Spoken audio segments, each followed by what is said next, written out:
Hi friends, ನಮ್ಮ ಹಳ್ಳಿಯಲ್ಲಿ ನಾನು ಹುಟ್ಟೋದಕ್ಕೆ ತುಂಬ ಅದೃಷ್ಟ ಮಾಡಿದ್ದೀನಿ.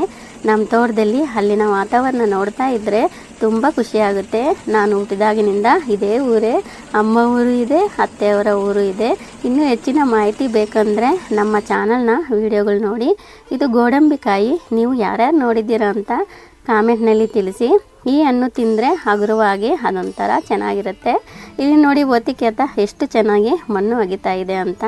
ನಮ್ಮ ತೋಟದಲ್ಲಿ ಇಂಥವುದೆಲ್ಲ ನೋಡ್ತಾ ಇದ್ದರೆ ತುಂಬ ಖುಷಿಯಾಗುತ್ತೆ. ಇಲ್ಲಿ ಹೀರೆಕಾಯಿ ಕಟ್ ಮಾಡಿ ಅರಿಶಿನ ಉಪ್ಪು ಹಾಕಿ ತೊಳಿತಾ ಇದ್ದೀನಿ. ಇಬ್ಬರು ಕೆಲಸದವ್ರು ಬಂದಿದ್ದಾರೆ, ಅವರಿಗೂ ಸಹ ಹೀರೆಕಾಯಿ ಹಾಕಿ ಬೇಳೆ ಸಾರು ಮಾಡಿದ್ದೆ. ಇವತ್ತು ಗುರುವಾರ, ನಾಳೆ ಶುಕ್ರವಾರಕ್ಕೆ ಇವತ್ತೇ ನಾನು ದೇವರ ಸಾಮಾನುಗಳನ್ನು ವಿನೆಗರ್, ಉಪ್ಪು, ನಿಂಬೆಹಣ್ಣು ಸ್ವಲ್ಪ ಹಾಕಿ ಉಜ್ಜಿ ತೊಳಿತೀನಿ. ನಂತರ ಸಬೀನ ಹಾಕಿ ತೊಳಿತೀನಿ. ಇಷ್ಟೊಂದು ಕೆಲಸ ಇದ್ರೂ ವಿಡಿಯೋ ಮಾಡಿದ್ದೀನಿ.